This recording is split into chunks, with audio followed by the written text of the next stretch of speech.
Hey y'all, welcome back to Soulful Tea. And on this episode, I want to talk to you all about mental health. The reason why I came up with this topic is because I do believe that millions of people suffer with their mental health, especially around holiday season. So I wanted to share my story with the world. And I hope that my story can inspire somebody who may be battling with their own mental health issues, and so that we can begin to have the conversations within our community surrounding mental health. So, as a Black American woman growing up here in America, um, mental health is taboo, especially in the Black community. We don't talk about it, we don't discuss it, we don't acknowledge it when we see it. And there are so many stigmas placed upon people who suffer with mental health issues. So in 2015, I realized that I needed to take better care of my mental health.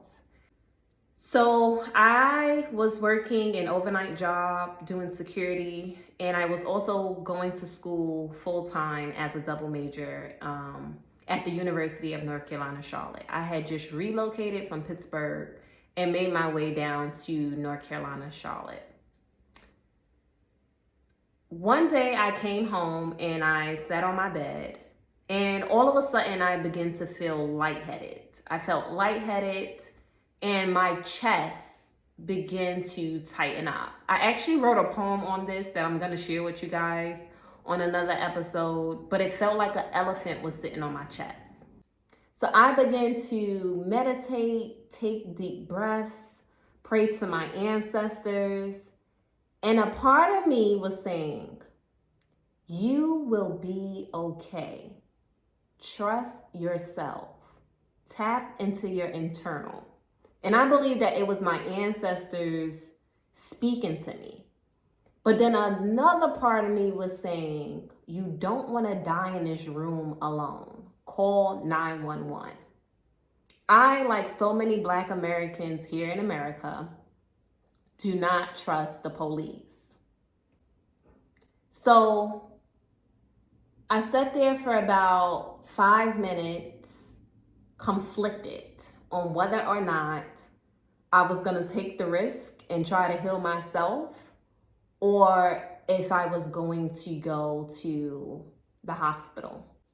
Now, I hate hospitals because hospitals to me are one of the most lowest vibrational places.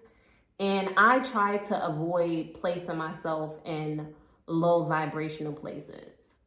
But I ended up calling 911 and they came with the ambulance. And when I get to the hospital, people are looking at me as if I'm like a zombie. And I was placed in a wheelchair. I finally got a chance to see the doctor.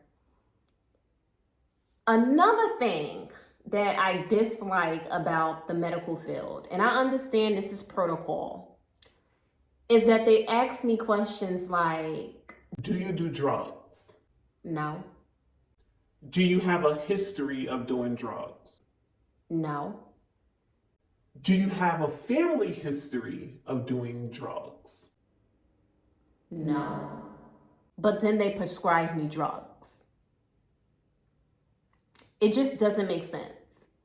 So once I leave the hospital, I get back home, and then I begin to realize that I have to take better care of my mental health. I have to slow down and not try to keep up with what society says I should be or what I should be doing, and focus on my internal being. So I began to go to therapy, and my therapist gave me some really great advice and input.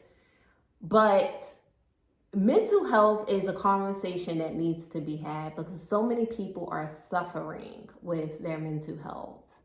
And because we live in an individualistic society, there are not many communities that actually focus on the well-being of people's mentals. We live in a very capitalistic society, so people can facade how they look on the outside by looking good, dressing up, hair did, makeup did. But internally, a lot of people are battling with some type of mental illness. So I have not been diagnosed, as I stated before, but I do believe that I suffer with PTSD.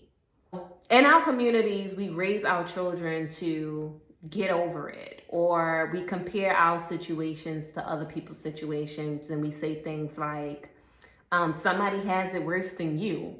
And it's very dismissive and it's very hurtful. So more and more people are tapping into their mental health, which is a beautiful thing.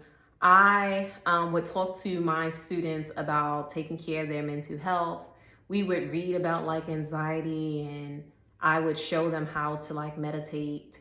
And I think it's beautiful that there still is a stigma and it still is taboo within our communities to talk about mental health. But I do see that more and more people are going to therapy, and more people are sharing their stories and having the conversations that should be had in regards to taking care of our mental health.